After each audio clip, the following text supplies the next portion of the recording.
right, guys, welcome in. Welcome in live here on the Outspoken Sportscast, episode 84. Welcome in, Jeff. We got your two hosts on here today, and looking forward to getting into this show. And I hope you guys are enjoying your weekend. It's getting that time, Jeff. It's getting Thanksgiving time, buddy. We're getting ready for the holidays here. How about when y'all travel? I know you're traveling down. When are you traveling down here to Texas? We are leaving Monday morning. So I got Nice. Monday off too. I initially had a couple of days off, but I got Monday off just because I didn't want to have to stress out or anything like that. So because I'm driving straight through, I'm not going to stop. So I don't want to have to stop in Amarillo or anything like that. So yeah, we're gonna leave and we're gonna get another thing for the cats, so they have 2 things of food and 2 things of water, so they're good. Cats are pretty easy when you go out of town, so Yeah, you right. don't you don't have to worry about a whole lot. Um, yeah, I think we're gonna drive there, get a hotel the first night, and then stay at our mom's the rest of the time at least. So, but yeah, gonna see my dad, uh, Yeah. the number one Cowboy fan. Uh, Uh, and give him an Orange Crush can, just to kind of just to kind of put it in his face, you know. Rub it in there a little bit. Uh, No but worries. yeah, man, ready for the holidays, ready for some just get out for a little bit and eat and see family and watch football.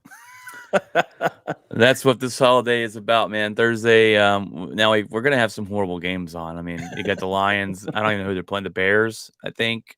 Lions and That Bears. that's horrible.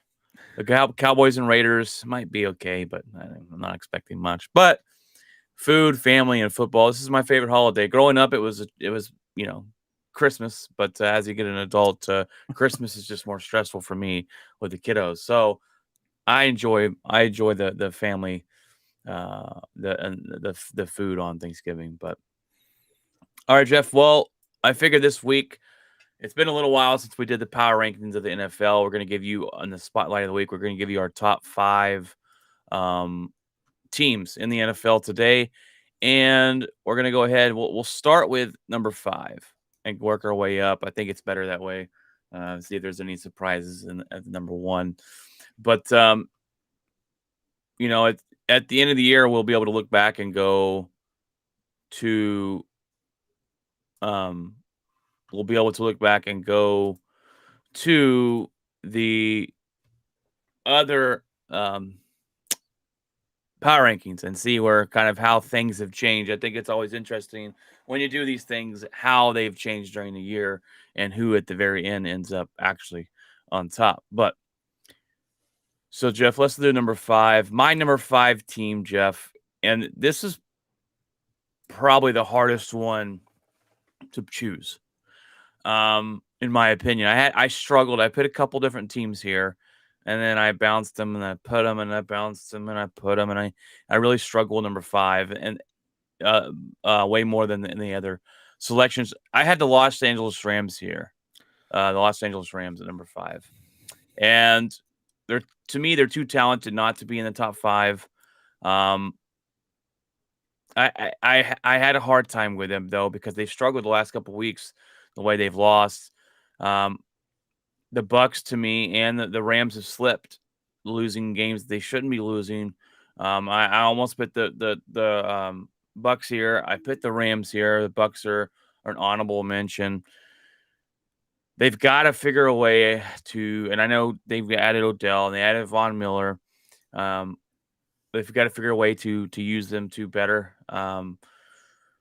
going forward. Now I know it's just a mix, and look, Robert Woods with them got hurt, and he's been out the rest of the year. So adding Odell isn't as strong as a get we thought it was going to be because, if Odell's number three, that's fantastic. If he's your number two, then maybe it's not as great. It takes a little bit of that as powerful as a move it was, a little bit off the table. But I'm looking forward to see how they can use him. They didn't use him too much the other night, and they ended up losing. They got blown out by the 49ers. And so I still have him at number five. I could see the Bucks being here as well. I flip flopped a little bit there, but I went with the Rams at number 5. Jeff, who do you have? Mm. I'm gonna go with Tennessee. Uh, I look at it and I think like we've been saying, stick a fork in them, they're done. Um, I just look at it and I'm like, Yeah. I think that out of any of the teams and the top teams in this category, that's the one team I'm expecting at some point to come down to earth a little bit, and maybe and possibly lose some games back to back even. Because of that fact that Derrick Henry is not a part of this team right now because of injury, which is absolutely detrimental to this team. Their defense will keep them in games, and I get that. That is something that will happen, and so they will get in some close fights. But I do see a point where Tennessee's going to start coming down to earth a little bit, just due to the fact that they one of their key pieces that keeps the train rolling is out, and they're not going to get him back for the rest of the year. So at some point teams will start affecting that and start chipping away at that weakness and forcing some things with this team offensively. So because that offense may struggle, it will bleed into the defense. And I have and it's similar to the Broncos where the defense is on the field way too long because the offense can't get it going.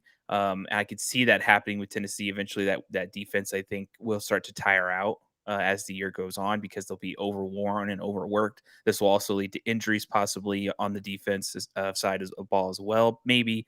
And if they start losing pieces on defense in terms of injury, I think this team definitely falls off. So I'm gonna put them at 5 just because there is that possibility that they could even drop further down. Uh, they could move up, but I don't see it happening. So I'm gonna go with Tennessee at 5. All right, Jeff. It's very interesting. We have been saying stick a fork in them.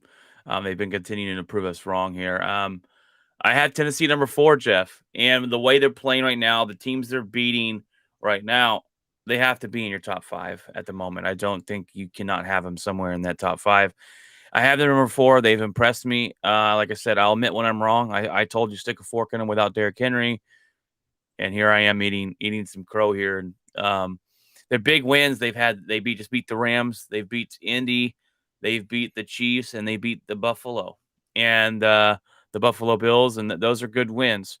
And to me, what Mike Vrabel has gotten this team just rolling right now without key players, definitely up for Coach of the Year in my opinion if this continues.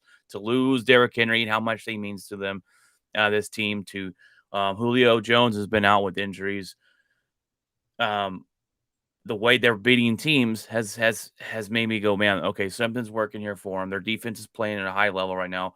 Mike Vrabel to me is up for Coach of the Year in my opinion.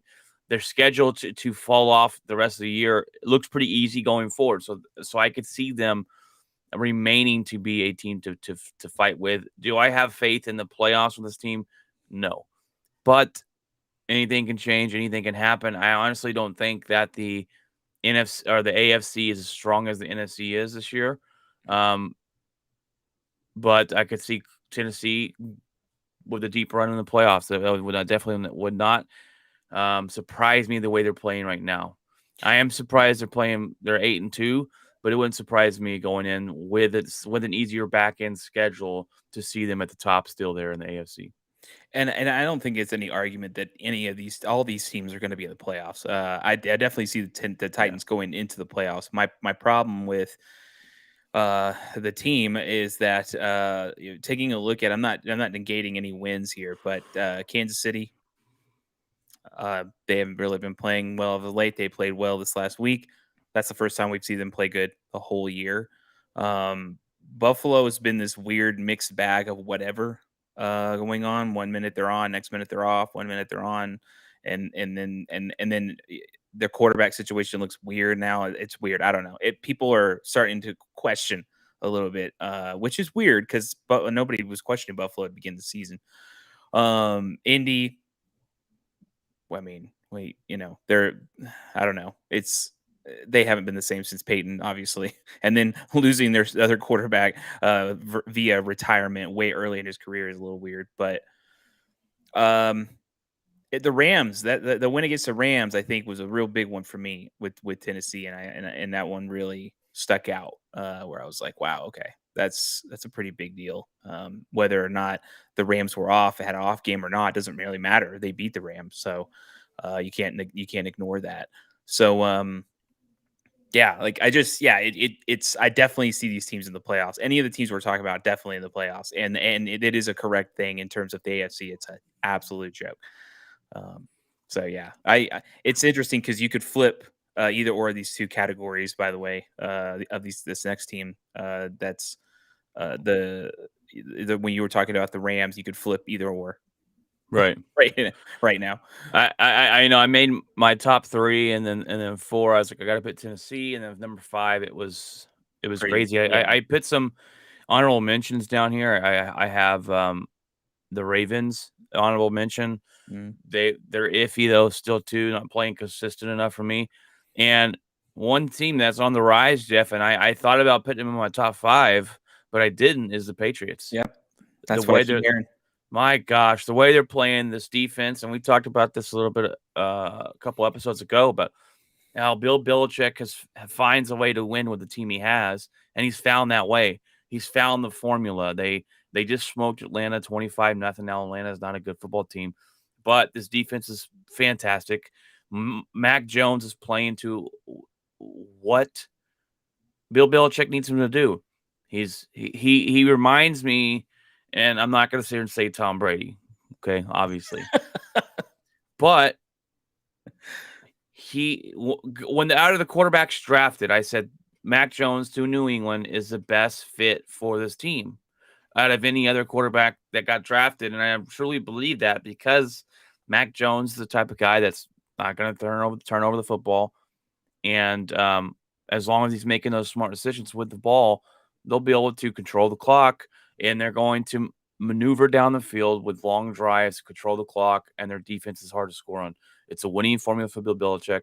That's what he did with Tom Brady, and that's what he's doing right now. I expect them to come on a surge and they could possibly win that division since the Bills have been a little iffy. And if you go look at the Bills' schedule and who they've beat, they really haven't beat nobody, right? They've beat a lot of Yeah. nobodies. And so that worries me going into because they still got to play New England twice this season and stuff like that. So the Patriots are Yeah. honorable mention moving up that ladder. And I don't think they're getting a lot of talk right now. I mean, But they're a and pretty who scary knows? team. Who knows? Later in the season, if we do another power ranking episode, I could. It's very possible New England is one of the top 3 teams. If they Definitely. continue down this Definitely. route, and for anybody that's listening or whatever that can sit there and say, oh well, they put a 25-0 against the Carolina. It's like to put a donut on somebody like that is it for the NFL is impressive because I mean, Right. easily they could go down and gone to the 30-yard line, kick a field goal, and then they wouldn't have been blown out. And so it's hard to do that. It's not easy, and when you can blow out a team and them score no points, is a huge deal. So Yeah, yeah, holding a team to 0 points is tough to yeah, do in any sport, yeah. and let alone in the NFL. So, Hockey, it happens. yeah, hockey, and it might baseball, you get those 1 Well, nothing yeah, that's games, true. That's true. but, could you imagine in basketball? Oh god, there has to Yeah, be something like that. I swear. 85-0, what the I have no clue how that happens, especially in NBA, but anyways, um, Jeff, go ahead and since I've been going first here, go ahead and give us your number 3 team. I'm really interested to see who you got there. So I didn't give my number. Did I give my number Oh, 4? Okay. no, you didn't. My So I bad. didn't Go I ahead and didn't give give me my number number 4 team. 4. My number 4 is gonna have to go with the Rams. And that's why I was kind of saying we're flipping on this one. I'm not giving up on the Rams. I'm not giving up on what I said about them to this point. I do think that there's a little bit of worry, a little bit. Just a tad. The last 2 games have not been well, not gone over very well, and I just want to see this team bounce back because I could say this much: the 2 games, whatever. If they come in and then they completely show up somebody and destroy them, I'll look at them in a different way a little bit. I'll be going like, okay. You get a couple games. You're not gonna win every game. You're not gonna blow everyone out. You're not gonna demolish everybody. But I do think this team if they get on track now and they just ride a hot wave through the rest of the season, that's a dangerous team. I still think they're a dangerous team. Um, they have too much talent on this team to not be looked at in a dangerous as a dangerous team to not want to really face.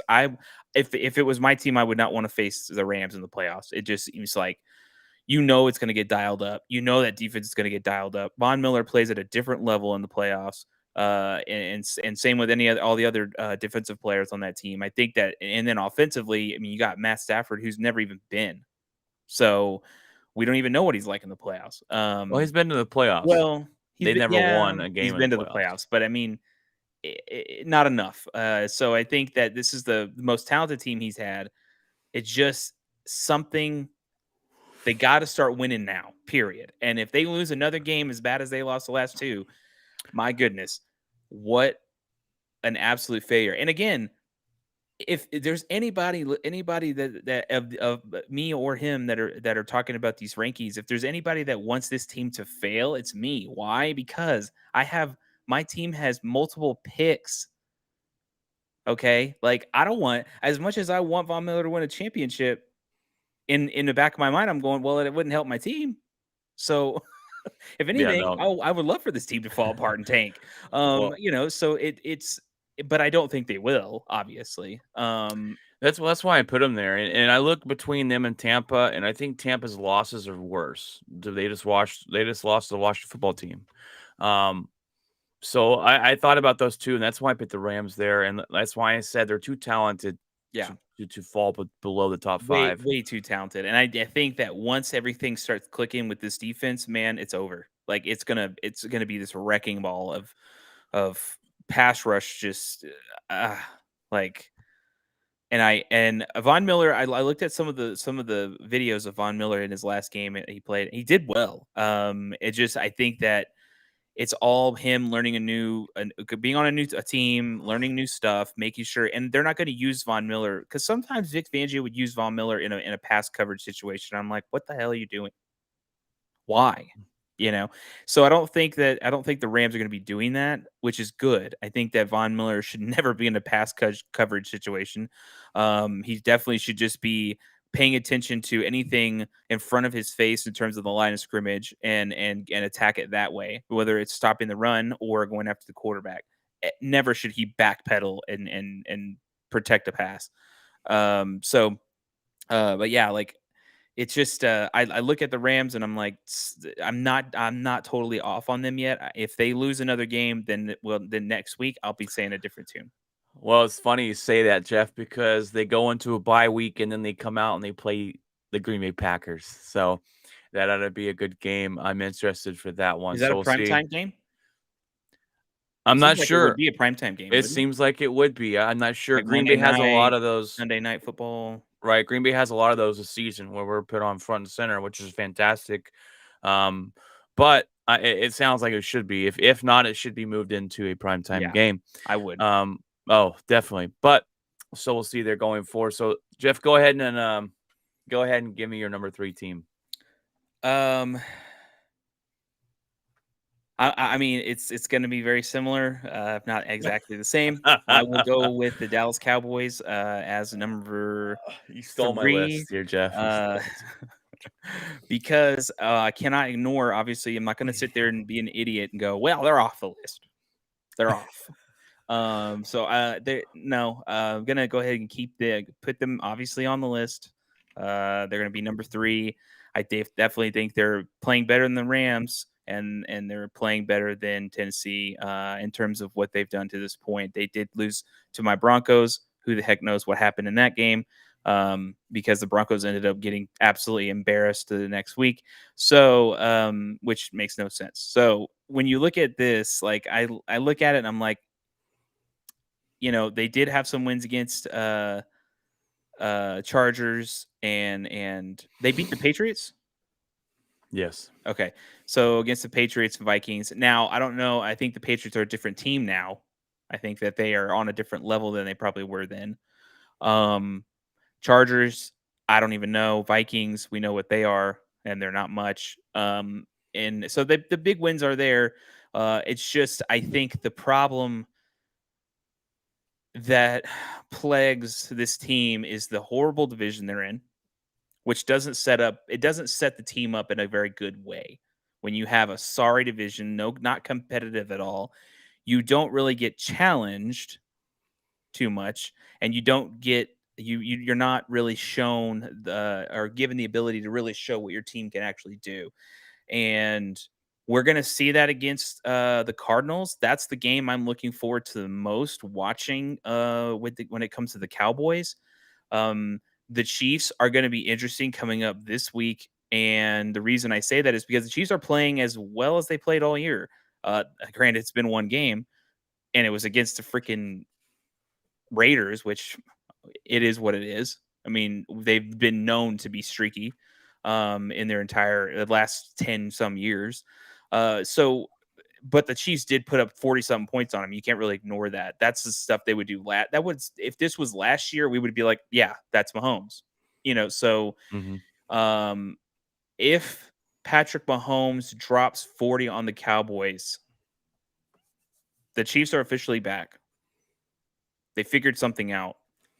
They fixed the things they fixed, and the AFC is in trouble. I will say that.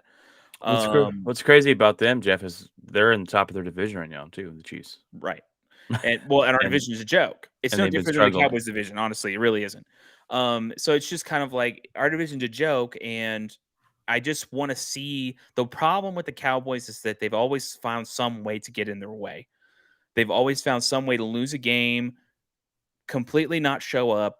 It happened earlier this year. They should have beat the Broncos. They should have beat them pretty handedly, and they didn't do that. And it was very surprising. As much as I'm a Bronco fan, I would love my team to win. They shouldn't have won the game because of the way we played all year. Now we played them good, but the Cowboys did something the Cowboys have been known to do. Lose the games against the teams they should beat. And they lost a game against a team they should beat. So again, they should beat the Chiefs. I mean, but if the Chiefs are back, maybe that's a different story. But they should hold up toe and toe with the Chiefs. They're what we'll talk about a situation that might affect that later in the episode. But still, that is something that needs to stick out because I'm gonna say if they lose against the Chiefs and they should lose bad, this team is hot or cold, and then we'll go into if that happens. Are they hot or cold? That's the question, and that's the one I want to know because if they're hot or cold, flip a coin. They could be on a streak in the playoffs and then I'll go deep, or you know, lay an egg at home and you go, well, that was that, I guess, and then come up with excuses as to why that happened. Whether it's Dak's ankle, whether Zeke's hurt, whether the officiating threw a flag and they shouldn't have. Like, we come up with all these different analysis and excuses for this team every time. And I think sometimes you just got to be understanding that sometimes maybe the team is hot or cold, and the Cowboys have been known to do that. This season's a little different, but they've been challenged sometimes. But the one game that really stuck out to me was that Denver game. I was surprised that they lost. Well, Jeff, you took a lot of my bullet points here, I but didn't even look at them. I do have Dallas Cowboys number 3, led by Dak Prescott. Dak, he's actually, I think, the favorite to right now to win MVP, if I'm not mistaken, or he's top 3 at least. The big wins have been the Chargers, the Patriots, and the Vikings. That Patriots win looks a lot better now that the Patriots are a lot stronger of a team. The Vikings have been playing teams well this year. They're tough, but they did lose to a backup Cooper Rush. And then the Chargers win looks iffy right now because the Chargers are so inconsistent. But they did beat them and projected them to lose. Which oddly enough, that game could have gone the other way. I mean, it should Oh should yeah, have gone the other way, but yeah. it could have gone the other way, and the Cowboys would have actually lost that game. So it's kind of like you remember a statistic you told me last year, or maybe it was the year before that, and you were like, the Cowboys have been known to only really win these close games, field goals, or like so it was like their wins are very coin flip. And so if you're talking about that Charger game, I mean, like, it easily could have gone another way. Win's a win, but it easily could have gone the other way, which when it comes to sports is not that's not a statistic you really want to be a part of. You don't want to be a part of a team where or a part of a be happy when your team only wins by that 1 point or whatever, because it's like, that could have easily gone another way. I think the Rangers were something you talked about that one time that Oh they yeah, won a lot of games they with won a off home runs or something like that. And it's like the they. odds of that are It's those so slim, Yeah, you it's know. those one score games, and odds are that you're gonna win a Yeah. certain amount of them, and the Rangers were so far past it. It was like, yeah, this isn't gonna go bode well when we go to the playoffs, Yeah. and it So didn't for us. But so that was at one with that the point, but Chargers. But well, yeah. the thing is look, the Dan Quinn deserves some credit what he's got done with his defense and what they were last season and what they are now. The division sets them up for an easy playoff berth, easy win. That's going to happen.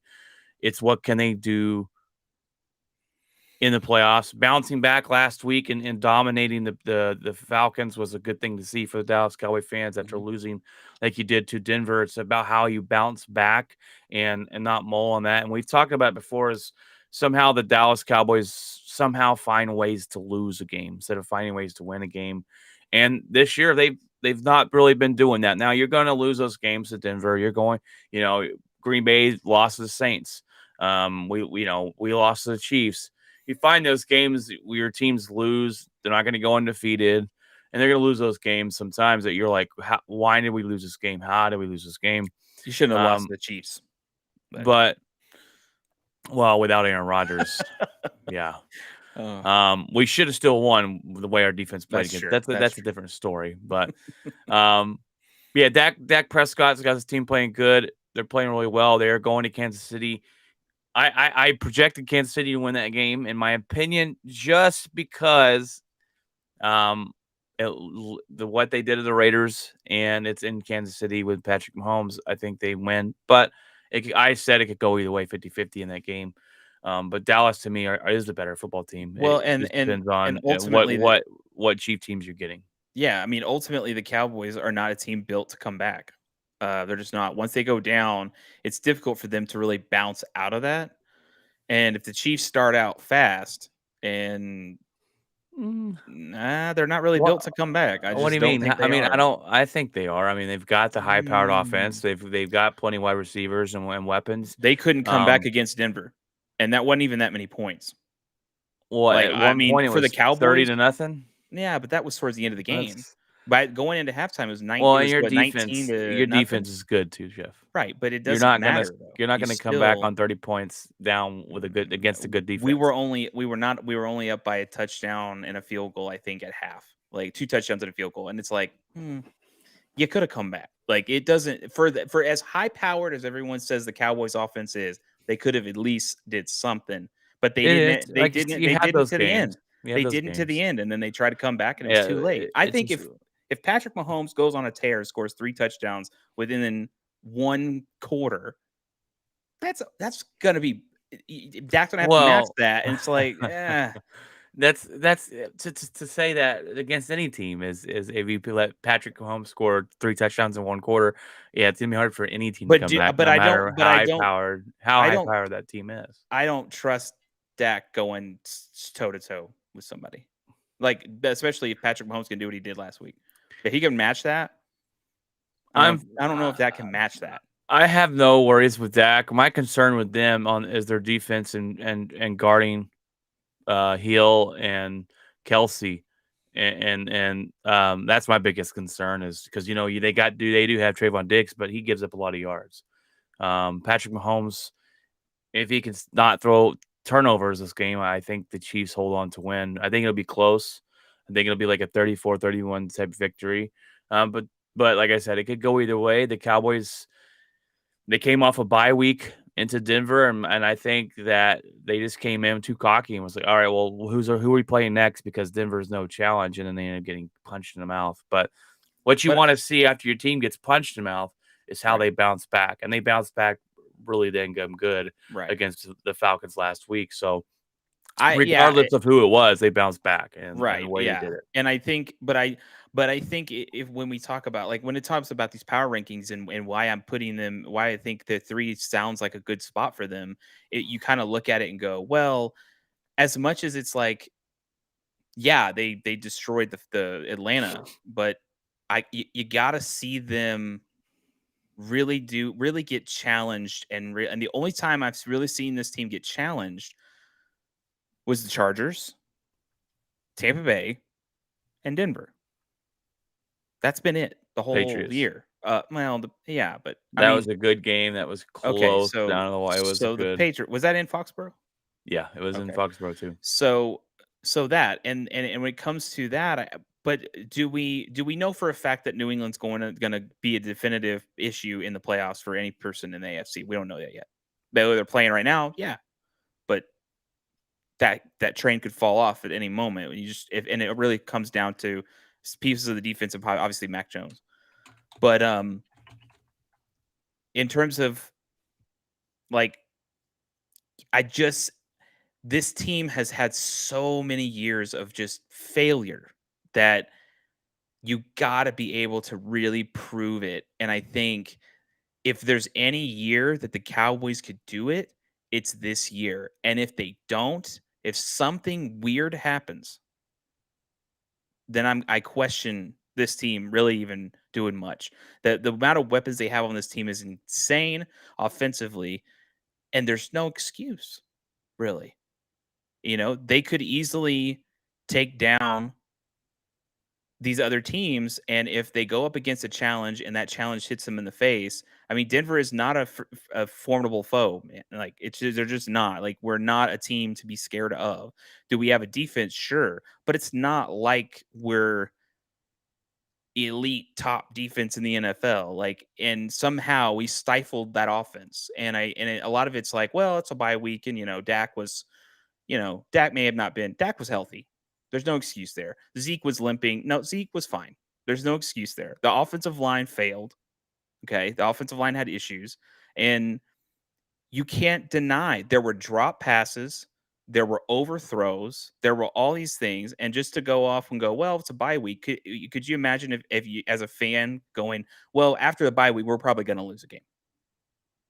Like, not in the NFL. Not in the NFL. You can't just go into it like that. So I think that there's some excuses that sometimes get made with the Cowboys, and I think that you got to just go, who is this team? They bounced back against Atlanta. Now let's see them continue on. And if they can continue on, then they're a legitimate threat. I think that if they can beat the Cardinals are the one. That's the one where I'm like, beat the Cardinals and beat them bad, I'll take you seriously. All right, Jeff. There you go. Speaking of the Cardinals, they're my number 2 team. Number 2. I know they're 8-2. I thought about putting the Dallas Cowboys here, but I said I can't do that because the Cardinals have been playing so well that backup Colt McCoy is 1-1 this year, and they dominated with him against the 49ers. Anytime you put a backup quarterback in, odds are you're going to lose, and they ended up dominating the 49ers. They did lose last week. Kyle Murray should be back this year or this week, hopefully. For them, their big wins have been the Tennessee Titans, the Browns, and the Rams. Those are some good wins. The Browns have been a little iffy. But those are some good wins against good teams, and they're playing really well on both sides of the football. The defense and the offense really complementary with each other. But the one thing that this team has really done well, and no one's really talking about, is Arizona's rushing attack has been fantastic, setting up play action, setting up their quarterback Murray to throw the ball really well and taking time off the clock and giving your defensive rest, and it all goes in together when you're rushing the ball very well. But they've been playing fantastic, and I got them at number 2. I think they are a threat in the playoffs. They're going to probably win their division. It depends. It depends on between them and the Rams, but I don't want to face the Cardinals or the Rams in a wild card game, Jeff, because one of those 2 teams is going to be a wild card, and that's insane to go, oh man, we could be facing a really good wild card team round 1 in the playoffs. But so I got Arizona number 2. Jeff, who do you got there? I'm gonna stick in line here. I'm gonna go also with Carolina, or not Carolina, Arizona Cardinals. Carolina, wow. I saw Cardinals. I'm like Carolina. Nick Cam Newton's bringing them back. Um, wrong, wrong again. Oh. So no, Arizona. I'm gonna stick with them. I've been touting this on the podcast multiple times. I've been touting this multiple weeks. Arizona and the Rams are a team that if I was anybody going up against them in the playoffs, it would be very worrisome. It's just they're all in the NFC. So it's just the worst It's a case powerhouse scenario for this year. teams coming in the NFC. This is also, I think that the fact that they beat the Rams tells me a lot. This was even when the Rams were playing very well. And this is before those horrible games that they've been in.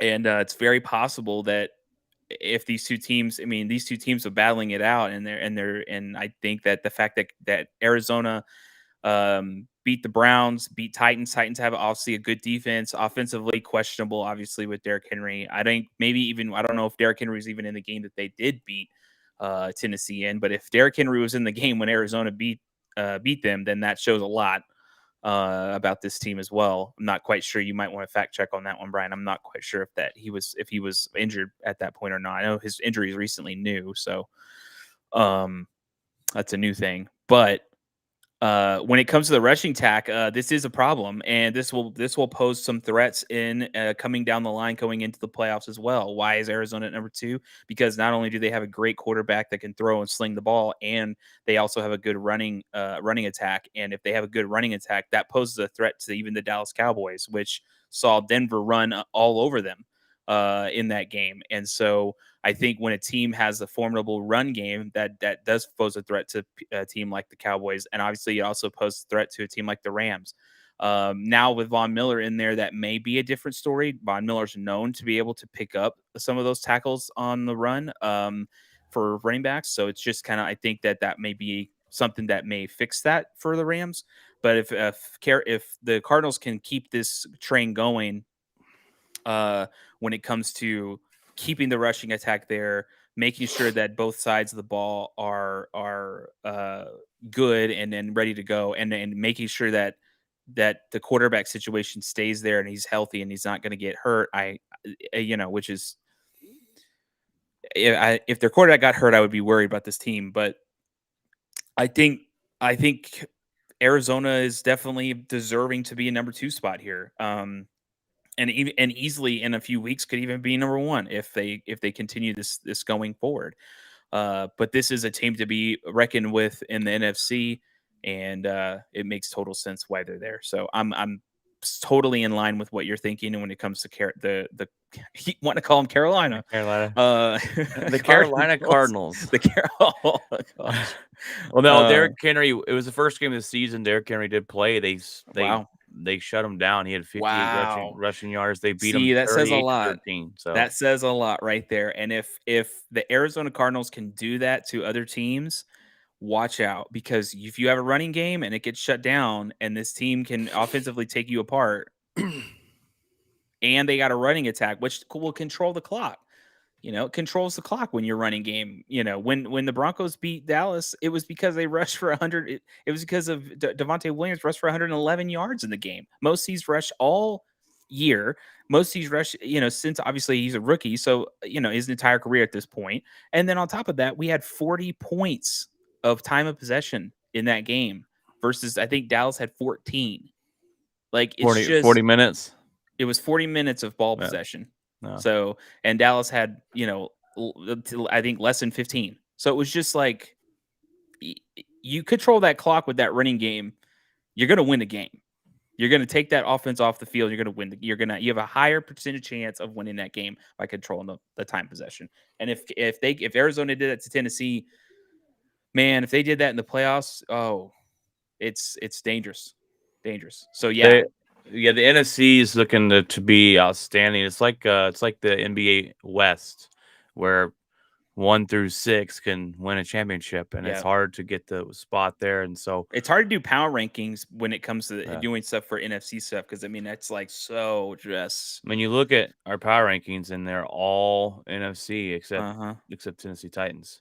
Yeah. Um, Number one, Jeff, and I'm gladly to say, and I'm not, I say I'm a little biased He's or biased. trying to He's throw my biased. team in there, but it's The the hat gave it one. away. It's The the hat one you're gave it looking away. at, okay, guys. Green Bay Packers are number one. They're number one in the NFC right now. We are number one in the NFC. What's the toughest? What's the toughest division? It is the NFC over the AFC. We're number one in the NFL right now in the NFC. So we are number one, in my opinion. Now we're 8-2. Look, if we showed up week one against Saints, and if Aaron Rodgers didn't have COVID, we could be talking about a 10-0 football team here. And we should have beat the Chiefs, even with Jordan Love, the way our defense played. Our big wins have been against the Cardinals, the team we just talked about. We just beat Seattle with Russell Wilson. And at the time, we played and beat the Bengals, who looked like they were on fire, and they've come down to earth a little bit. We got a tough remaining schedule going forward, but there's two different things I've noticed about this team this year that's different than last year and the things before. Is right now, Jeff, we have the 5th ranked defense in the NFL. That's fantastic. We're not even completely healthy yet on the defensive side of the football. So when we get those players back, it's like, okay, wow, how good are we going to be? Can we jump up even further? And Aaron Rodgers hasn't had a top 5 defense in a really long time. And actually, the last time he did, we won the Super Bowl. This team is winning games. They're finding different ways to win games. And other Green Bay Packer teams, the way we played on offense against Seattle, where we had 0 points until the 3rd or 4th quarter, we would have lost. We would not have found a way to win that game.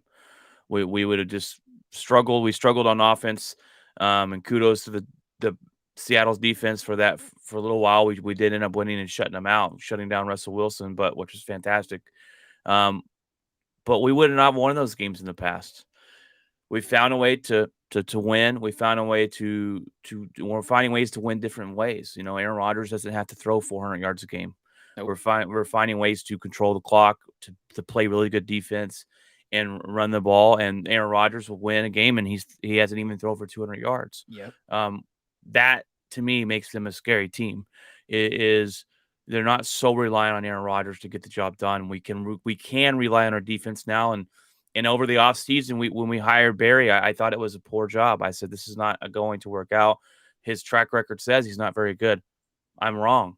My buddy was talking about it too. My other Green Bay Packer fan. Brian. We were wrong. But Mama said. Mama said. So I do have Green Bay number one right now. We do have a tough remaining schedule. We play the Vikings this week, who they play as well. It's a division game, and then we play the Rams. We haven't had a bye week yet, so I'm glad. I like the bye weeks to go a little bit later in the season, give us a little more rest. But Me too. So we're coming into the Rams when the Rams just came off a bye week, so they have plenty of time to really, game plan against us. So we'll see how we fare there. But this team, to me, Jeff, like last season, we scored the most points per game in the NFL. We had the number one scoring offense in the NFL. I felt like that was our year. We were going to go to the Super Bowl. Coming into this year, the first couple games, my buddies were talking to me about how this team is a threat. This team, we'll always be a threat with Aaron Rodgers, right? But this guy's like, I don't know what it is about this team, but I think we can win the Super Bowl. And I'm looking at it going, I don't know. I don't feel that way. Last year, I felt really strongly with our offense. But the more we get into the season with this team, I go, man, we're winning games we wouldn't have won back in the day. We're finding different ways to win the game, and the pressure's not all on Aaron Rodgers. So I feel like this team is a little bit scarier, winning the games that way than they were last season. But I'm sure you've got to have Green Bay number one, Jeff. Let me hear it, Jeff. Who do you got number one? Number one, I got Carolina. No, Carolina Panthers. They're back. Dang it, we're back. Oh, I got Cleveland now. Um, Washington football team. Let me hear you say it, Jeff. I know it's coming. Okay, so I got Green Bay. Why do I have Green Bay? I got Green Bay because, again, like Brian was, I'm going to reiterate what he was saying. The fact that they're able to win games and he doesn't have to do it on Aaron Rodgers doesn't have to do it by himself. He doesn't have to. It reminds me, not gonna put that, but it reminds me of the year that Denver won Super Bowl 50. Peyton was not that Aaron Rodgers lost a step, because there's a big difference there. Peyton Manning lost a step, and he was injured a lot. Matter of fact, he couldn't even feel. I think in 4 of his fingers, he couldn't even feel his fingers, and it was on his throwing hand. So, I mean, with all that being said, we had to win games in a weird way. We had to win games creatively. And when you can win games creatively, it's more dangerous. Why is it more dangerous? Because you can't game plan on it. You can't come into a game and go, oh, well, let's go ahead and attack this, because if we attack this, then the team's done. And if you go in there thinking, oh, well, let's only attack Aaron Rodgers and be done, and then the defense actually does the job and stops you, and then it forces you to do a situation where maybe you will have to kind of let off and never necessarily over blitz Rodgers, and then at some point he finds somebody and then burns you. So I think that with that being said, the fact that the reason that the Broncos won Super Bowl 50, I think, was the threat of Peyton Manning going off. And if it wasn't for that threat of Peyton Manning going off, because you knew it could happen at any moment, the defense could do what they wanted to do. And that's what we're seeing with Green Bay. The defense is being able to do what they need to do and what they want to do with that threat that Aaron Rodgers can throw 400 yards against you. And he could definitely score 3 touchdowns or more. So what do we do? And that's dangerous. You can't game plan against that. And so the fact that they do have a tougher schedule, it's going to make this team a lot more hardened, and I think that will have forced them to be creative. And once that team finds answers in situations to be creative to win games, then you're going to hold on. There's a truck. Okay, you're going to see. You're not going to be blindsided by things you see in the playoffs. And that's the thing, is that teams in the playoffs will start getting creative defensively to try to throw you off, because obviously it's a winner go home games. So this isn't baseball. You're not going into a series. So it's like winner die. And I think that the fact that the Packers have mixed it up already is going to show that no matter what defense throws at them so far, nothing's going to rattle them. Right. And when we go ahead. So, go ahead. Well, when we talk about the remaining schedule and how difficult it could be, we got Minnesota. We still got to play them twice. They play us tough. We have the Rams. We have the Ravens, the Baltimore Ravens.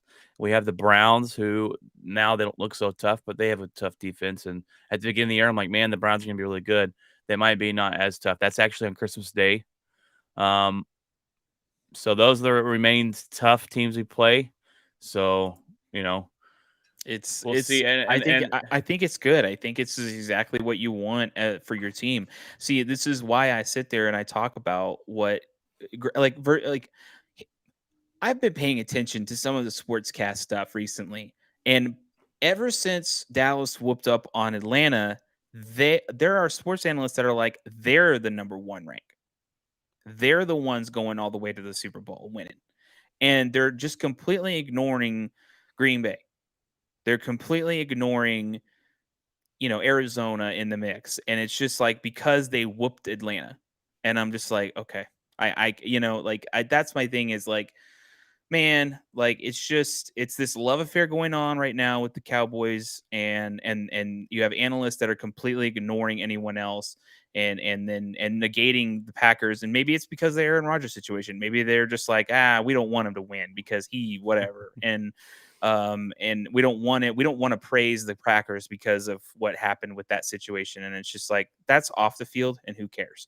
And so on the field, it doesn't really matter, because all that happened has nothing to do with Aaron Rodgers' ability to win games. And I think that's the problem.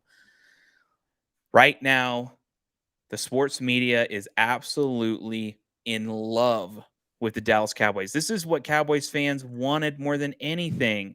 But I'll say this much.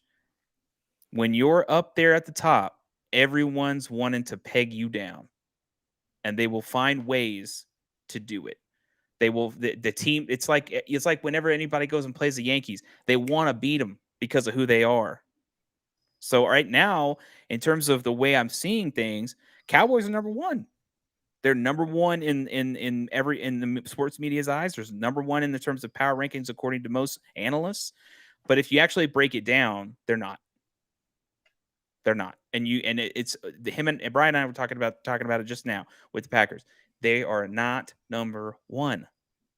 There's reasons behind that, and you see it.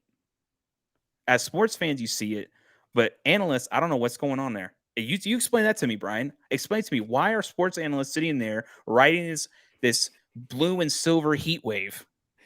Well, Jeff, first of all,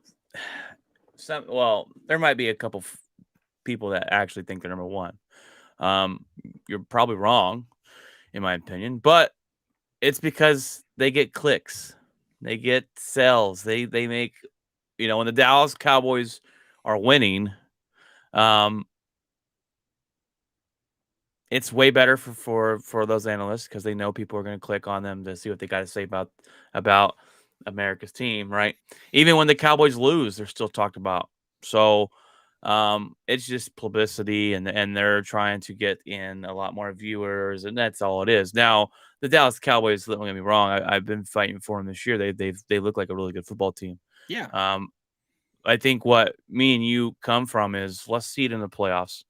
Show me some consistency there. Show me winning in the playoffs, because we haven't seen that in Dallas in a long time. They haven't made it to the NFC Championship game in a long time. Now, a lot of my Cowboy fans make fun of me or Aaron Rodgers or my team because they lose the NFC Championship game. Well, I'm like, when's the last time you've been there? And that's the But problem. going to an NFC Championship game is hard in itself. Like, even getting to that point is hard. And especially like going through the NFC that we just talked about, the my Rams, God. the Cardinals. I'm going to tell you, whoever gets to the Super Bowl in the NFC, man, they deserved it.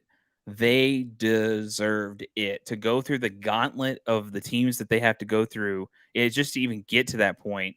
Whoever gets into the Super Bowl, if the Packers get to the Super Bowl, man, they're the favorite to win. Like, I mean, just whoever is in that mix, NFC, I think, is the favorite to win the Super Bowl.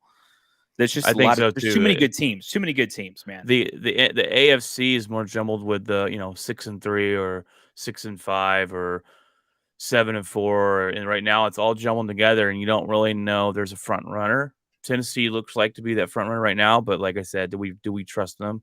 The Patriots, like I said, coming up. I think they, me and my buddy, his name is Jeff as well. He's a Green Bay Packer fan, but he texted me and said, I could see actually taking the AFC this year. And I texted back the Patriots. He said, you're exactly right. I can see that happening the way they're playing. I could see that. They're a sneaker team, man. They're a sneaky. That's a team that's going to go under the radar, and then as soon as you go see them, you're like, man, they're going to get knocked out first round, and they just completely railroad everyone. I could see that happening.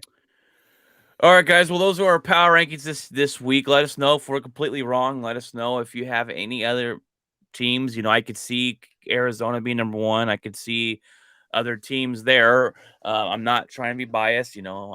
Probably some of you might think I am. I just look at the facts and try and give you a legit, respectful, truthful opinions, and that's what we're trying to do here on the show. We're outspoken on this thing. All right. There you go. We're outspoken. All right, Jeff. Well, the games of the week this week, there's not a lot of good games. They're really not. I think Green Bay, Minnesota will be a good one. I didn't put them on here. I got Seattle versus Arizona, and I got this game, and you might be going, well, Arizona should blow them away, but Seattle's a division game, and division games are always tougher, and they're always closer than you think they should be. I think Russell Wilson, coming back from just getting blown out or not even scoring any points against Green Bay, I think they're going to fight hard in this game. I think it's going to be closer than we expect, but I got Arizona initially taking this, 404 a win there, but it should be a pretty good game. I'm gonna go with Arizona because it makes sense.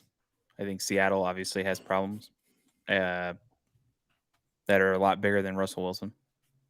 Russell Wilson, I don't think is the problem. Definitely not. So I think that it's a little bit of a different thing. I hope Russell Wilson just stays healthy in that. I don't want to see another injury. I think that would be absolutely horrible.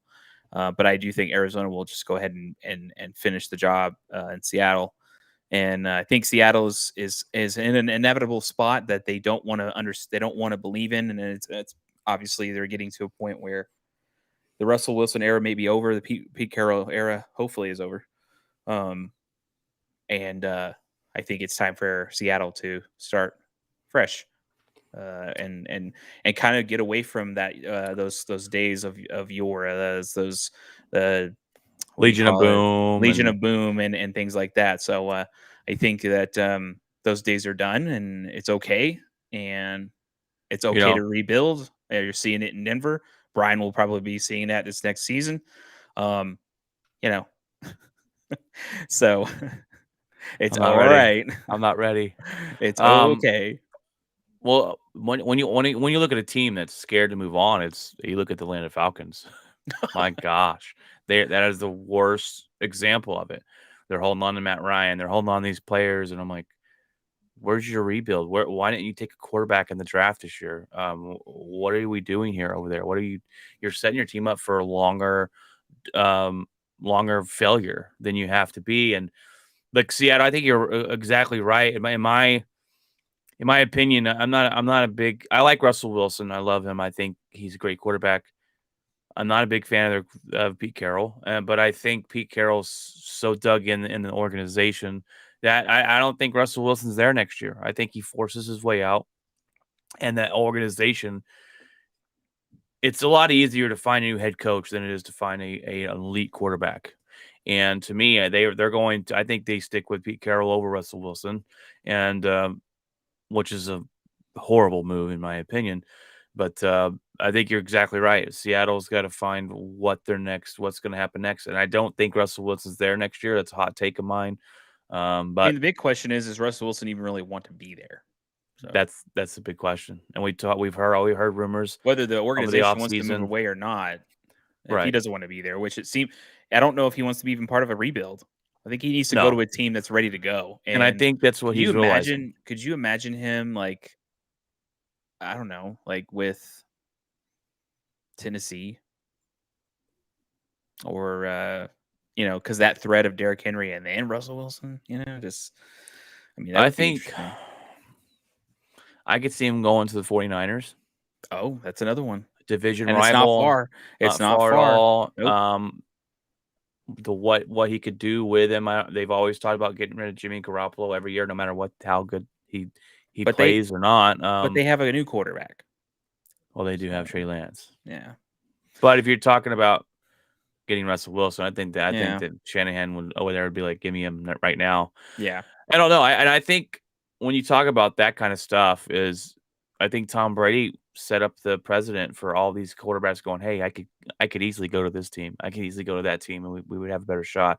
And I think that's what Russell Wilson's realizing is I don't want to sit around for a rebuild, and I'm not willing to do so. So I think he's gone next season. Yeah.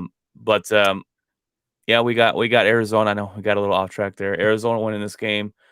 It The next happens. one, Jeff, is the Dallas Cowboys and the Chiefs, and this is in Arrowhead. The Chiefs coming off 41 points against the Raiders team, who many believe to be a good team this year. Well, let me rephrase that. Who many believe not to be a good team this year, and they've surprised some people, and they've had a decent record. But I think that they're so hit or miss and hot and cold. It's really Par for the hard to course. understand. Yeah, exactly. Par for the course. And look, like I said earlier, I got Kansas City winning this game. It's not because it's Cowboy hate. I don't, whatever. It's because if Patrick Mahomes found out who he is again, like he did last week, going to this game is gonna be difficult. Can the defense cover Hill and Kelsey and not allow the big plays? I don't know. We haven't really seen that as of yet. I mean, they played the Chargers quarterback Herbert really well in week 2 or 3, whatever the week was, but that was a long time ago. And so we'll see. I got the Chiefs winning this one 31-30 probably, or 34-30 probably. This is a close game. And that's what I got, though. What do you got, Jeff? I'm gonna go. I'm gonna go with Kansas City based off of past stuff. It's so hard to understand and believe a team completely falling off the wayside and screwing up and uh, messing up an entire season. I don't really see that happening at all. So it just seems odd that a team could just go from being in the Super Bowl to like not even making the playoffs. Makes no sense. The fact that they did bounce back last week shows me that there's something a part of this about this team that makes them special. And I think that going into Dallas, like I said earlier, I think that a lot of people, there's sports analysts that do think that the Dallas Cowboys are the team. The fact that Kansas City's probably going to be listening to that all week. Is probably going to show them that they're going to try to prove something this week. So I'm gonna go with Kansas City, and I agree with you that it's probably gonna be close. All right, Jeff. And the next one I got is Indy versus Buffalo. Uh, And I know it's kind of one of those games like, ugh, but Buffalo's got to prove something, Jeff. And Indy is not a horrible team. They're not a team that you're going to be able to walk in and just dominate. Usually, they got a really good defense. They have Carson Wentz, who's playing pretty good as long as they're healthy. They got a good rushing attack. I think Indianapolis wins this game. I think this is going to be Buffalo a test for them, and I think Indy wins. And I think the Buffalo fans there are going to be starting to get worried about what this team truly is going forward in this season. yeah, like sorry, I had to close the door. So yeah, like I think that uh I'm gonna go with Buffalo because I think Buffalo's a good team, and I think that, I mean, obviously Indy's a good team, but I'm gonna go with Buffalo because I still think this team's good. I want to think this team's good. I want to think that they're a legitimate contender um, going forward, and I think their quarterback is good. I think their defense is solid. It's just, I don't know. This team is, something's wrong if it continues going down this direction. But I think maybe this might be a bounce back game for them. At least I'm hoping so. So I do think, again, I think this, just like the Cowboy game, I do think this one's going to be close. Maybe even by a field goal separation, possibly. So I'm going to go with that. I'm just going to, I'm going to go with the field goal. So 24-21. All right, last week, Jeff. Let's see. I think you were 3-4 on the 2 games we picked there, and I was 2-2 or something like that. 2-4, something like that. You did better than me last week on picking those games. All right, Jeff. Well, let's jump into the headlines of the week here. Headlines of the week. Headlines of the week.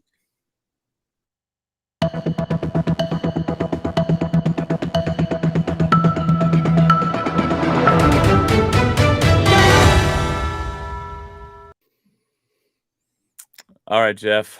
We got the headlines of the week this week, and the beginning of the week, it was kind of a slow period of stuff to really talk about, and then we've had some things that are here or there, so I'm glad we did because I was having a hard time filling up these headlines. But number one, Jeff, is and the Lakers. Okay, we're not going to talk about their struggles and how bad they are right now. That's not what we're talking about. We're talking about the Staples Center, Jeff. The Staples Center that has been the Staples Center in LA for 22 years.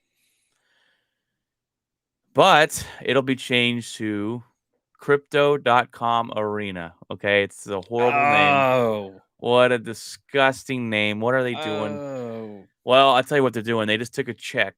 Okay, the amount of check that Crypto.com had to pay was $700 million. And I tell you what, Jeff, if if I had to legally change my name to crypto.com for $700 million, I'm now Mr. Crypto.com. So I get it. It's just a horrible sounding name after all these years of the Staples Center. And I'll still call it the Staples Center because no one's going to go, let's go to the crypto.com arena tonight. Nah, let's go to the Staples Center.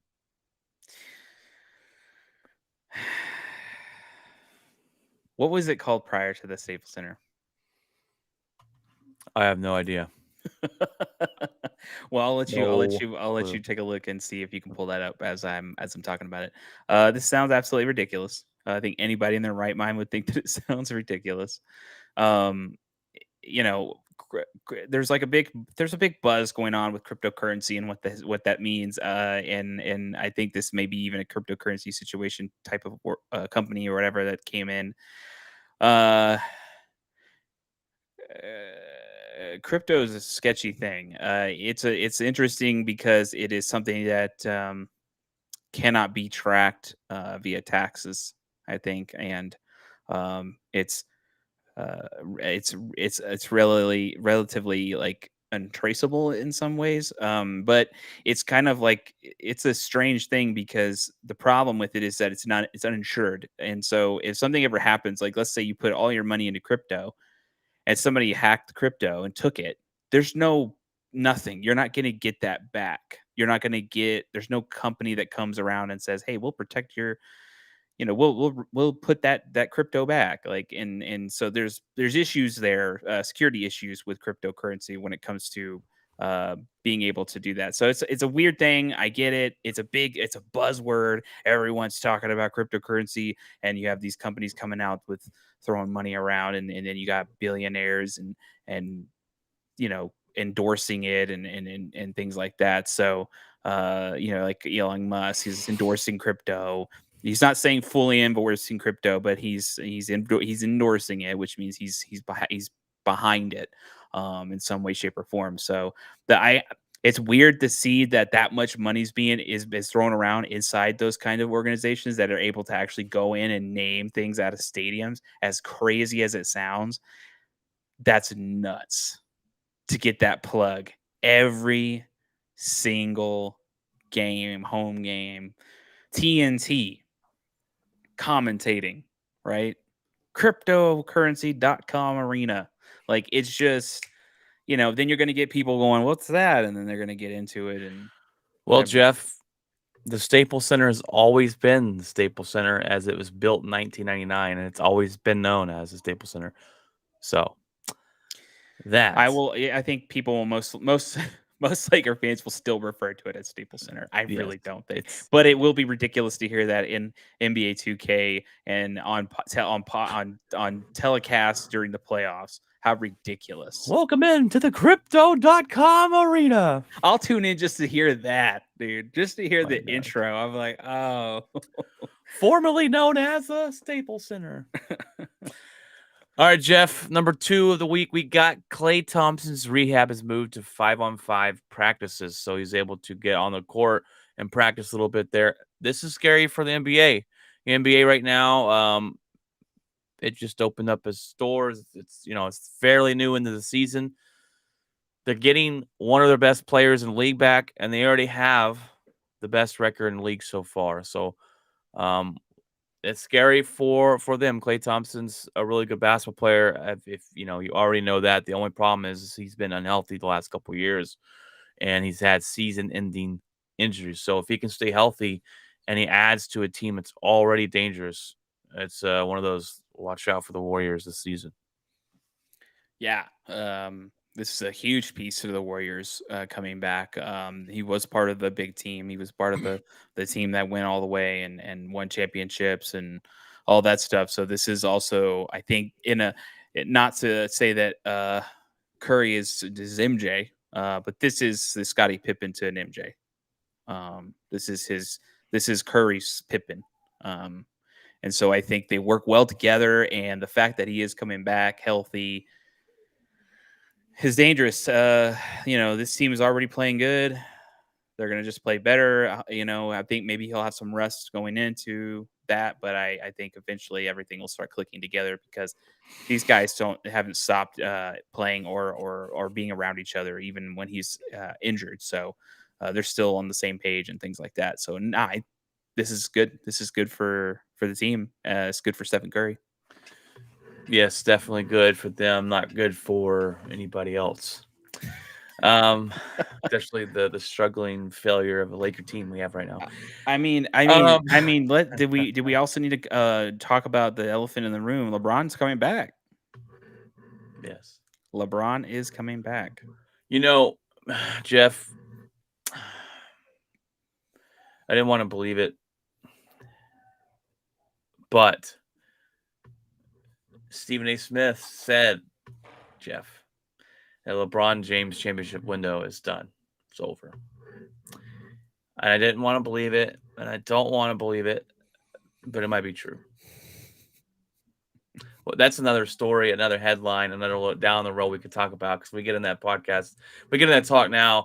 It'll be another hour podcast, and we can't be having that. So we'll talk about that another day and see if that's true at the end of this, maybe midway mark of the season, see where they're at. But still a little too early to tell.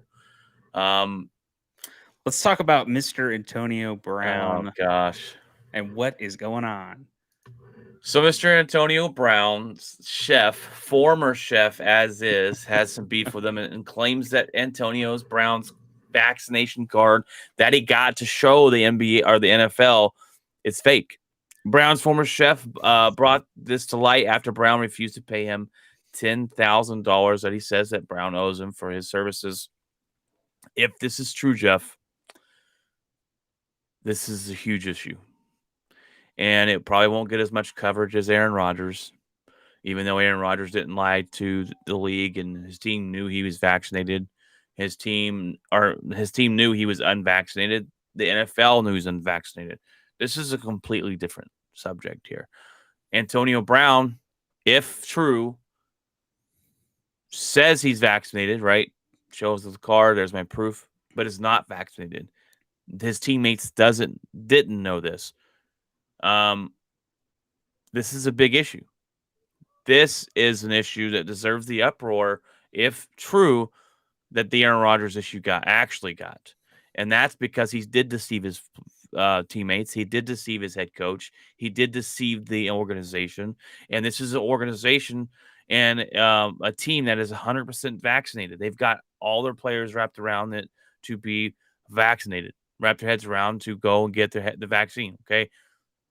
This is big if it's true. Now, the Bucks have come out and they said they looked at the cards and his card and they found nothing wrong with it. I don't know if the NFL is going to investigate more into this. Is this just his former chef having beef and he thought this would cause the most mayhem? I don't know. We know Antonio Brown's track record. We know he can be a little off the grid and crazy a little bit. But if this turns out to be true, this deserves way more attention than what Aaron Rodgers got for what he supposedly did not do. But it won't though. But it should. Here's where I say maybe it will get attention. Antonio Brown is known to cause rift in the NFL, whether it be teammates, quarterbacks, coaches, you name it. He's been known. Did it in Pittsburgh. I think he did the same thing with the Raiders. Wasn't he with the Raiders for a little bit? And so, yeah, I mean, Tampa Bay, I think it's different.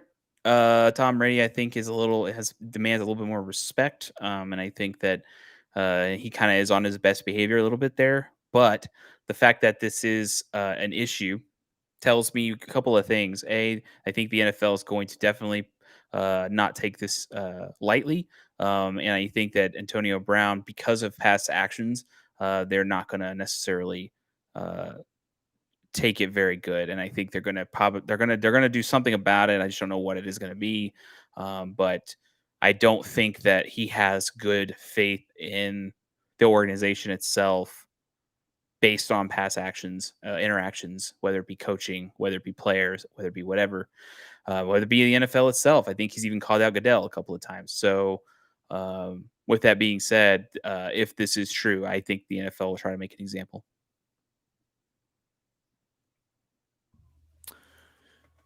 I could see that happening too with his past, and this is the deception that everyone thought Aaron Rodgers, brought to forth, but Right. his teammates knew that, and the NFL knew that.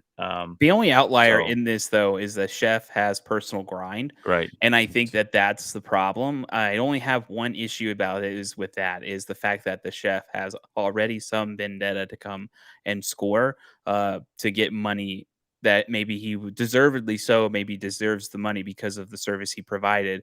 And Antonio Brown decided that he was going to stiff him on the bill, and that's just wrong. Now, does it mean because uh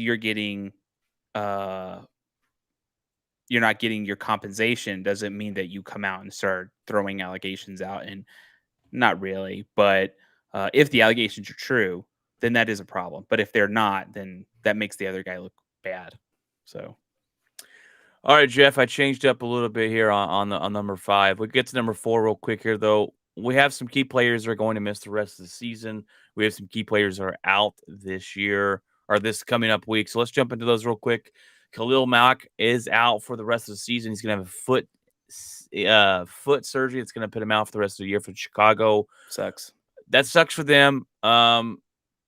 The team's not that great, so will it be that much of a miss on where they're going to finish? Probably not. But Khalil What is his Mack's a great contract football like, though? Is his contract up? player. Oh, I I'm wonder. not sure. I'm not sure. Hmm. Honestly, I think it's been kind of I a did. disappointment there in Chicago. Yeah. Well, he's great. He's a He's great great. player. It's It's just just no, it's not really led to much. You know what I mean? right.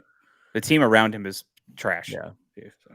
Running back Carson is out for Seattle the rest of the year. He's going to have neck surgery, so that's taken away a big weapon for Russ Wilson in the offense there. Neck surgery is always one of those ones that you, as a fan, or makes you cringe of what could it be, because that's something that usually lingers on. So, um, COVID. We have Amari Cooper out versus the Chiefs Sunday. He's tested positive for COVID, and he will not play for the Dallas Cowboys. Will this change much up? I'm not sure. They have Gallup back now, and so I don't know if it really changes much of the offense. They still have Lamb making plays and being great, and Cooper's fantastic, but I don't think they'll miss a beat with the depth that they have on offense for the Dallas Cowboys. So he's out, though, Amari Cooper, with COVID. I a little bit beg to differ on that one. I do think that they will have to be a little bit more creative. Mari Cooper is somebody they target a lot. So it's gonna be an adjustment, but I think they'll adjust. I don't think it's gonna be like, oh, then Mari Cooper's out, season's over, kind of thing. Yeah, no, I don't see it. I don't see it adding much turmoil to their game on Sunday. Right. But It will be an adjustment because he is a key pinnacle to the offense and sparking a run, really. Sparking an offensive run. also, Jeff, Cam Newton's back. We saw it last week as he played. He scored a couple touchdowns and the goal line and stuff. He's starting this week for the Carolina Panthers. They're still going to be bad. Cam Super Bowl Newton's bound. Super Bowl bound, Carolina baby. Panthers. This it Number means 2 nothing. reign. It absolutely means nothing. It's nostalgia for the Carolina team, Panthers, and their Sell more fans. jerseys. Sell some And jerseys. yeah, it's a nothing move. It's sorry. That's how I feel about it. But Yeah, I agree. all right, Jeff. I added another number 5 because I thought this was interesting. Details came out over why this Deshaun Watson deal between Miami and the Houston Texans did not go through, like we talked about during the trade deadline. The deal was that Miami offered 3 first-round picks, 2 second-round picks for Deshaun Watson, but the caviar on top was they wanted Deshaun Watson to settle with all 22 women before they made the deal, and that was not going to happen. That's exactly why that deal never went down. There was heavy talks going on. We talked about, oh, this could happen. This would be a blockbuster trade right before at the trade deadline, but Deshaun Watson unwilling to settle with those all 22 women, um, and that's why he's stuck there in Houston. So I thought that was pretty interesting. Um, I've never heard that. I've never heard, hey, let's make this deal, but your guy has to settle first. So I don't know. It's just one of those things, and I still think Houston should trade him somewhere, but I think they're kind of trying to stick it to him in a way, and it's just a bad ordeal, and we need to figure out I what's going on with that too. Yeah, we really do. What And the no fact one's that talking about that anymore. and I don't think I think a lot of it's still an investigation. So we weren't going to hear a whole lot about it until we get closer to a trial of some kind. But I do think that that shows a lot from Deshaun Watson himself. That shows that Deshaun Watson is 100% agreement that he didn't do anything wrong. That some of these allegations are, if not maybe most of them, are false or misinformed, misguided information that's looked to possibly even defamation of character, things like that. But not saying that that is true. It's just saying that for somebody to be that confident in the fact that they didn't do anything wrong, to so much so to not get traded to a team and get a contract, says quite a bit about him and what he thinks about the situation. So either he is playing a mind game or he knows that he did nothing wrong. And I don't know, because ultimately that's kind of where Deshaun Watson wanted to go initially, was to Miami, or to Denver, even though Denver I don't think is going to do that. But yeah, it's interesting. There was one thing I wanted to talk about. I know I didn't see this, but Tim Patrick did get a contract extension from the Denver Broncos. He got a 3-year extension.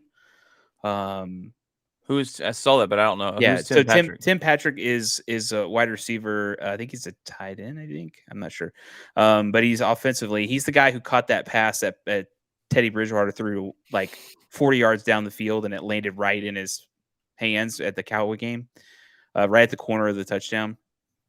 You remember that? So it was Yeah. like, so that's Tim Patrick, and he had a good big game in that game. And I think they have money, and so they go ahead and do this. And this is a number of two things that are happening. A, we're setting up the offense For Aaron Rodgers. pieces. We're What? setting up offensive pieces to go after a quarterback. And obviously, the other thing that this also says is Sutton's gone.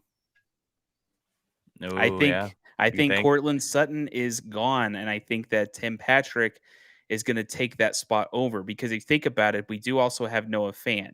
We do also have Jerry Jeudy. Jerry Jeudy, and I think that Cortland Sutton as a bargaining chip to a team to grab a quarterback is pretty obvious that that's happening.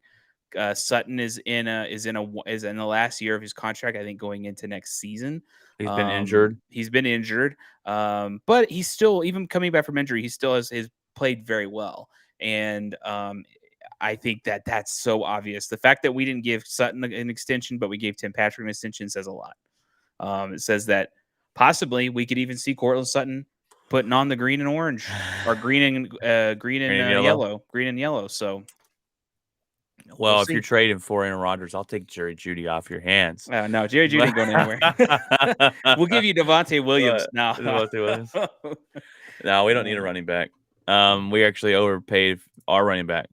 We'll swap, and we'll pay the contract, and you'll get Devontae Williams' contract. There we go. I'll take it. Well, Jeff, it is about that time. It's been a longer episode today, which is fun. It's fantastic. Now, it's about that time I ask you. Sorry, I was stretching here. Just woke up. I've been awake since 7 a.m., but I'm still whatever. drinking coffee. Yeah, I see that. It's about that time I ask you, Jeff, what is in your locker this week, brother? Locker is Thanksgiving, and Thanksgiving. And more Thanksgiving. And then turducken. No, I'm kidding. No, so yeah, so gearing up to go out of town, gearing up to see family for Thanksgiving, is one. Having some time off work, great. It's I love to be able to not have to wake up at 5 in the morning and go to work. And then I did complete my wife completed her cover art for her poetry book, which is also on Amazon. Anybody can grab that. And I'm already creating another cover for her other book. We're close to finishing up as well, and that will also be on there. Also, um, been playing some Rocket League. I say that almost every week. Played some Rocket League. Played. I'm definitely gonna try to get into playing some Far Cry 6 soon. Hopefully, You still maybe. haven't? Come on, Ah, Jeff. Come I on. know. Well, sometimes when I start to play something, I'm like, I come home and I'm cooking, and as things are cooking, I'm playing something like simple and quick. Right. So I'm like, I know the intro to Far Cry 6 is probably gonna be a lengthy one because most Far Cries are before you really open up the game itself. So I want to give time for that, which may be today. Um, and then also the Broncos have a bye week, so I'm not going to be really watching a whole lot. I may tune in to watch if the Cowboy game's televised. I'll watch the Chiefs and the Cowboys to see what's going on there. I definitely want to see Green Bay and the Rams if that's going to be on a prime time. You might want to check that, Brian, and see if that's on a prime time. To kind of let people know. That's next Um, week. But oh, next week. Sorry. So I'm on my team's on a bye week. Brian's team's on a bye week. That's interesting. But then also, no, we played Minnesota this week. okay, okay, Yeah. my team's on a bye week, so it's just I'm really gonna be kind of just Oh. chilling out. But I do want to do want to tune into the Cowboy Chiefs game if it's televised, which I'm sure it will be. The Packers and the Rams play at Sunday at 3:25. It's not a prime time That game. is nuts. That may change. It's probably the game of the week, and usually the game of the week It's is that televised. Yeah, 3:25, and it's yeah. televised everywhere. So So yeah, like I've been paying attention a little bit to I know the game awards coming up, so that's something I've been wanting. I voted the other day on what I think are the games of the year, things like that. Even though it's a marketing thing, it's not really a big deal. And then in terms of other stuff game wise, there's a huge Black Friday sale going on right now on PSN. You can get Tony Hawk 1 and 2 for $19. And I have a $5 PSN card, so I might get it for $15, which is pretty good. I mean, it's two freaking games, and they look amazing. So there's that, or there's like tons of sales going on that, and then obviously like Breakpoint, Ghost Recon Breakpoint is like I think $18 or $16 or something like that. It's almost like free. Um, so that's pretty cool. There's a lot of sales going on there. Black Friday stuff's going on super early. Um, I think because everybody's trying to get their shopping done beforehand. I have to make some cookies for my sister for Thanksgiving, which is crazy. I think she's not even doing a turkey. I think this year she's just doing something different because I think turkeys are either hard to come by or expensive. Um, so outside of that, just getting ready for the holidays. Snows on the mountains. I can see them from my balcony. I can see them from my window. And then I think we got some errands to run today to gear up for tomorrow. I got to go get an oil change. So just to kind of same here. make sure the car is in tippy top shape before we go on the road trip because we definitely weren't going to fly. Somebody asked us that, and we were like, I got to get to the airport on Thanksgiving weekend. Yeah. What's in your locker? That's mine. What's in yours? Say it, Brian. All right, brother. This week, dude, I tell you what, I had to jump in on the Yellowstone craze, the TV show Yellowstone, and I was like, I got to figure this out, and I have to find a way to watch it. So I decided to. I was like, I'm gonna get Paramount. Paramount has Yellowstone. I'll sign up for Paramount, and then I found out Yellowstone's actually on Peacock. So then I signed up for Peacock. I have all the streaming devices now, Jeff. Hulu, HBO, Disney, Paramount, Peacock, Xbox Netflix. Game Pass. I got not that garbage, but I have them all now, Jeff. So, Yellowstone is fantastic. Next episode, you might see me in a cowboy hat with some boots and some Wranglers on and a big jacket, even though it's 80 degrees outside. Yellowstone is fantastic. I'm only in episode 3, so they're on season 4 right now, so I'm trying to binge it the best I can. It's not a show I want to watch around my kids, but it's a fantastic show. If you've not seen it yet, it is all about the hype. Go watch So if you're wondering why Brian would be dressed up as a cowboy, he's now gonna be the guy, at the cowboy games where the it. guys run with the flags. Brian is now doing that Oh. because he lost a The bet. No, I'm Spurs kidding. and no. It's fantastic show. Go watch that. Last night I took out. I like to joke around and call him my stepson Logan, but I took him out to a arcade place, Jeff. It's called Starship Arcade. It's in Watauga off Denton Highway, and it's yeah, pay $10, and it's you just play arcade games, and they had a 64 set up with 007. Dude, they had Super Mario set up. They had all these games. Fantastic place. $10 to get in. After 8, it's adults only, like 21 or up, because they do sell alcohol and they like to have the adults in there. But we went yesterday and we had a fantastic time. Played a lot of air hockey. So we had a good time last night there. Tonight, the wife's at work, but tonight we were going out to see Ghostbusters. And I was a big fan of Ghostbusters growing up. The movies were fantastic. They had the new one with Paul Rudd in it tonight, and we're going actually with her cousin, and he already bought tickets. We're gonna go and see that tonight on a little date night, and we are getting ready, Jeff. Like you said, Thanksgiving. The kids are out of school from now until the week after Thanksgiving, so we have them home, and we are just trying to deep clean the house. We're doing the traditional Thanksgiving. We're having it's just me and my parents and Janice's parents are going to come over. It's just a small little Thanksgiving get together, but it's the first time at the house, the holiday season. We got the Christmas lights up on the house already. When we set up the Christmas decorations in the yard today, and we're actually going to get a new Christmas tree today after I get off this podcast show. So we're getting all festival here at the Watson household, and we almost bought a Great Dane puppy today, Jeff. Almost. I was looking to surprise the kids with a Great Dane puppy, and I found one, but it seemed like a scam. So it seemed too good to be true. And if you don't know, in the dog world, Great Dane puppies and some registered AKC puppies can go for $3,500 easy. I'm looking to spend around 12 maybe. This one was $800. And I was like, wow, that's a fantastic price. I got talking to the dude. He sent me pictures, asked me a bunch of questions about owning dogs. And me and my wife, my wife is at work right now grooming dogs. I used to groom dogs. That's how we met. But we've always wanted a Great Dane. And I came close to pulling the trigger. They would have to ship the dog from Wyoming. I'd have to pay for it up front, then ship him. And I felt a little sketchy. And I said, I'm going to go ahead and pass. I feel more comfortable going to a breeder that I can probably drive to in Texas and Yeah, pick up that's what I one. was thinking. And so that way there's no scam and everything. So we'll have to hold off on the Great Dane for Christmas. Kids are getting But Chihuahua. you're getting a Chihuahua. Oh, no.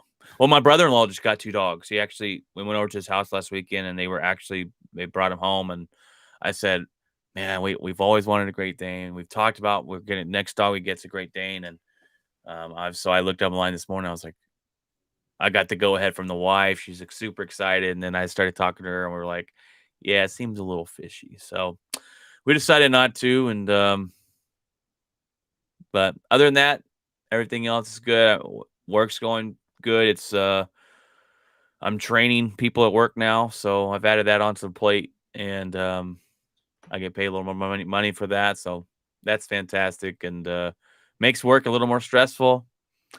But I love my job, and other than that, that's what I got this week. We've been really busy. I've ordered half my girls' Christmas presents already. They should be shipped here from Amazon. I didn't know how the shipping would be. They're probably people are having problem getting shipping. You talked about the turkey shortage. Didn't give us turkeys this year because they're short on turkeys. So We got Go to out go and shoot find one, one. You go out and shoot one, right? Brian. I Just got do it. just out back. Just do it. Couple pigeons, they'll be okay. You can form them into a turkey. You can just tie them together, and it's like, what is this? What is this? Make a big meatball of pigeon meat. Oh, that sounds disgusting. But It's all gamey. This tastes oh, like the city. oh, yeah. But other than that, we're doing good here, and I'm getting ready for Packer game tomorrow, baby. Let's do it. Let's get it. Let's go. But I got a lot of work to do after we get off the podcast, and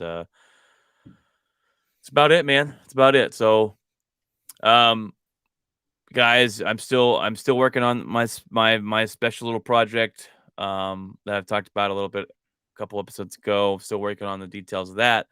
So when I have that out here, I'll let you know. But come follow us, come like us. We are going to stream every episode on YouTube Live, so you can watch us through video on YouTube. You can watch us after the show's over with. If you go just click on these shows, you can listen to our podcast. We are on all podcast services. We are on Spotify, Apple, Google, Google Podcasts. That's to say Google Music, Google Podcasts, Pandora, iHeartRadio. We are on every social media platform. We are on Instagram. We are on Facebook. We are on Twitter. We are on TikTok. And TikTok's one I've been using a little more of lately. I throw out my predictions of the week on Thursdays and give you any kind of little tidbits here or there on the 3-minute videos that we can do there. So There's come one follow us particular and like us there. Yeah, there's one particular person I think he constantly is in the chat. Yes. And so he Toasty. yeah, that one. Yes, he's always asking Yeah. for content and stuff. So Yeah. So I that's pretty really, cool. That's pretty cool yeah. that he somehow interacts and stuff. So that's interesting. Yeah. But Yeah, yeah, everything's been everybody just get ready for the holidays, man. yep. It's crazy. I hope everybody's, staying safe and have, get able to visit with family and have some good food. Exactly. Food, family, and a little bit of football never hurt nobody. So, hope you Football hurt guys. me. No, I'm kidding. This year it did. Oh, Bronco fan. Bronco fan. Well, yeah, guys, enjoy your food. God bless you. I hope you're feeling a little bit more loved during the holidays this year, and hopefully you're able to have a good food. Take time to think about those that don't have as much as you do, and try and give back and share. And that's what these holidays are about, and giving back to your community, your neighborhood, or those that are less fortunate than you. That's what it's all about, being thankful for something, and maybe give something to someone that they could be thankful for having you in their life. So I'm thankful for Brian. I'm thankful for Jeff. We've been friends since middle school. Cue the music. Oh yeah, pull out the violin. Dun-dun-dun. Let me get my Kleenex over here. I'm start. This was presented by Hallmark. Oh my goodness! But all right, brother. Well, I hope you have a fantastic week. I wish we would be able to get together when you're in Texas, but I don't know if it'll happen with your family and Thanksgiving, and I still work every day except Thursday, and so Might be hard. but it might be hard if we can swing it, maybe something, but if not, but yeah, good luck on your travels, man, and get that car oil changed. Oh my god. All right. burning Man. up on you, but Oh, God. all right, brother. It's on fire on the side of the road, shoveling snow on top of it. Put it out.